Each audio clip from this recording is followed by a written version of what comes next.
Another week in the NFL season has come and gone, so it is time for me to give you my recap of week 3 of the 2014 NFL season and some of the notable storylines coming out of week 3. First and foremost is the Super Bowl 48 rematch, the eagerly anticipated yet somehow miraculously not on prime time game between the Denver Broncos and the Seattle Seahawks. Left a lot of people wishing and hoping that this would have ended up being the Super Bowl. Now, make no mistake about it, the Denver Broncos put up a great fight late in the game to make it a game, to force it to overtime. But for 3+ quarters, this was not a good game, and the Seahawks were dominant. But it was a dramatic finish, and it ended up feeling like a very exciting game. Sometimes it's not about how you start, it's about how you finish. And you look at this and you say to the teams that are 1-2, the Colts, the Saints, the Packers, the 49ers. These are 4 teams that a lot of people picked to win their respective divisions, and none of them have a winning record. Think about that. The Colts, the Saints, the Packers, and 49ers are all 1-2.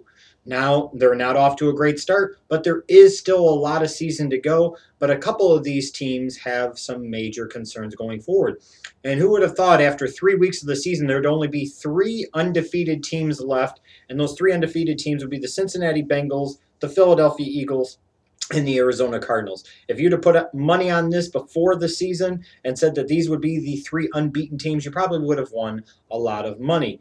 And a couple of other notable stories pertaining to the Jacksonville Jaguars and the Minnesota Vikings. Due to different circumstances, whether it's Chad Henne and the Jaguars' complete inability to get anything going on offense in the first half of their game against the Colts, or Matt Castle's foot injury, the Blake Bortles and Teddy Bridgewater eras are officially here, only a few days after I did videos talking about how both teams needed to start their young rookie quarterbacks. It's got to be an exciting day, an exciting time for the franchises and their fan bases.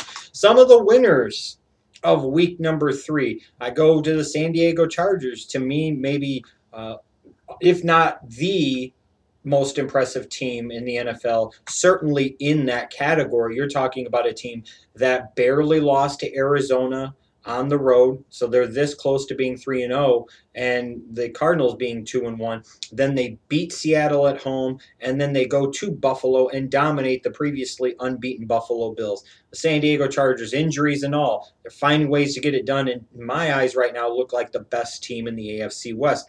I look at a couple of teams actually, that won even though they lost this past week. I look at the Oakland Raiders. Hey, they went into Foxborough. They stuck a game to a team that many people envision representing the AFC in Super Bowl 49, and it came down to the last few seconds where a freak tip pass led to a Vince Wilfork interception in order to secure the Patriots' victory. The Raiders fought hard. Derek Carr wasn't great, but he was okay, and he had his team in a position to potentially tie late. You got to give credit to the Oakland Raiders, winners, even though they lost. Same thing with the Washington Redskins. You go into Philadelphia and you come this close to winning, but you went toe-to-toe with the team that is the class of that division, if not perhaps the class of all the NFC, and you may have found your long-term quarterback in Kirk Cousins. So even sometimes in loss, you still end up winning. Again, the same case goes for the Jacksonville Jaguars and the Minnesota Vikings.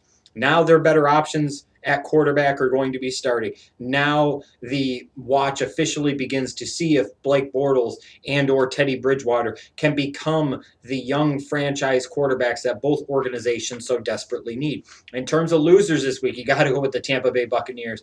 I mean, they got steamrolled on Thursday night, 56-14. I don't care if you were playing Atlanta in Atlanta. That was an embarrassing total team effort of suck. Those players quit, it felt like, and Lovie Smith, frankly, I think deserves a lot better. They got to be losers. They're 0-3 now, and a lot of people picked them to have some type of turnaround this season, me included, and that effort was embarrassing. I go to the Green Bay Packers and the San Francisco 49ers. 2 teams that are 1-2, but for different reasons. The 49ers seem to not be able to stop shooting themselves in the foot in terms of stupid penalties. I think their offense lacks explosion, and Colin Kaepernick has not progressed like I anticipated he would in this 2014 season. Then you look at the Green Bay Packers. They're 1-2, and they've got some trouble. Their defense hasn't improved very much. But even more concerning for an offense first team is that their offense is playing well below standards. Eddie Lacy is giving nothing in the running game, and Aaron Rodgers, who most people consider, rightfully so, one of the true elite quarterbacks in the National Football League, looks anything but that and looks anything like any Aaron Rodgers used to at all. I mean, they look bad on so many different levels. But to me, maybe the biggest losers of the week are the New York Jets for so many different reasons. To the stupid Jets fans that tried to defend, once again, this organization drafting a defensive player in the first round, how stupid do you look? All of these picks spent on defense, and your defense is still, frankly, middle of the road. And all the while, you lack weapons and players that put any fear of any kind into any opposing defenses. Then you look at the Jets shooting themselves in the foot, whether that's that ridiculous screen pass that Geno Smith throws gift wrap to Ryan Mundy for a pick six, or one of their reaches in the fourth round of the draft, Jalen Saunders, the rookie wide receiver out of Oklahoma, muffing the punt after the Bears had just scored that defensive touchdown, leading to another Bears touchdown. Geno Smith and his terrible decisions, Marty Mornhinweg and his terrible play calling, Rex Ryan and his terrible play calling on defense, consistently calling blitzes when they weren't needed. You need to stop Marshall and Jeffrey on the outside. If you do that, you can win the game. You don't need to get a ton of pressure on Cutler, and yet they just don't learn. That's why the Jets are the Jets. That's why the Jets won't make the playoffs this year. And that's why the Jets are one of those teams that run the risk of falling apart. Because even with this, they handed the Bears basically a 14-0 lead, and they were still around. They still had a chance to win. The Bears weren't that great. Sometimes it is better to be lucky and than good, and it clearly holds true for the Chicago Bears through 3 weeks of the season.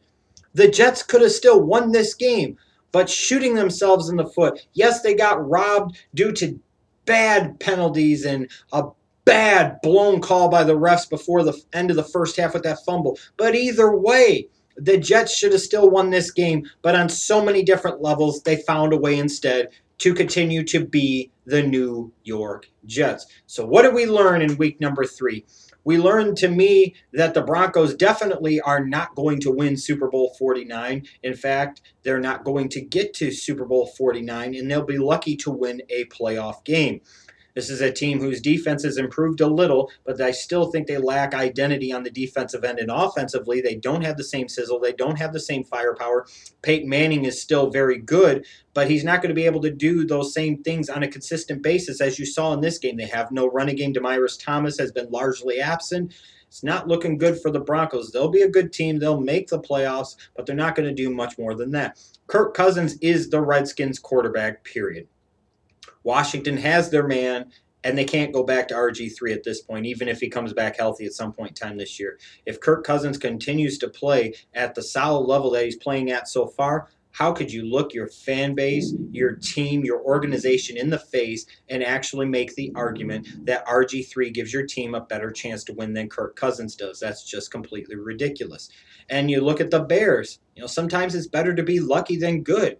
And sometimes it's better to have other teams shoot themselves in the foot and you just find a way to take advantage of them than actually winning just because you're good. And that's what the Bears have done the last 2 weeks. First with the 49ers, who found their own ways to shoot themselves in the foot, and then the Jets finding ways to be the Jets and to continue to shoot themselves in the foot as well. We also learned that injuries are a problem just like they are every year. We might not see the full effects of them yet, but some teams are going to really start to feel the effects of these injuries as they start to mount up and take their toll. In terms of some of the stars in week number 3, I go back to that Redskins-Eagles game, and frankly, I could say both quarterbacks, Foles and Cousins, had huge days, and I think both of them played like stars on Sunday. I go to that Thursday night game in Devin Hester, the Windy City Flyer, or he used to be now. He's now the all-time leading return touchdown scorer in NFL history. It was, in part his night. It was his moment. And, it was like a great showcase for him. And then on the defensive end, I think you got to look at Kyle Fuller. I know there might be other guys that have a right to it, and I don't dispute that. Maybe this is a bit of a homer pick, and again, I don't dispute that. But I love this kid coming out of Virginia Tech. And after 3 weeks, I think what is clearly evident to anybody with any sense or any football intelligence at all is that Kyle Fuller is clearly the best defensive player, as a rookie, the best defensive player on the Chicago Bears, bar none. Some might say a Willie Young, but you look at Kyle Fuller and his impact, it's been tremendous even in the early portions here. A couple of forced fumbles, an interception in the end zone. Kyle Fuller again stepped up, filled the void of Peanut Tillman being gone, and you say, Peanut's gone? Didn't even really notice. Man, Kyle Fuller putting himself in the mix very early on to be thought of as one of the leading contenders for Defensive Rookie of the Year. But I want to hear from you. What did you think of the games in week number 3? What did you think were some of the big stories, the winners, the losers? What did you learn? Who do you think were the big stars? Stay tuned to this channel all week long for more NFL talk on Schleg Daddy TV.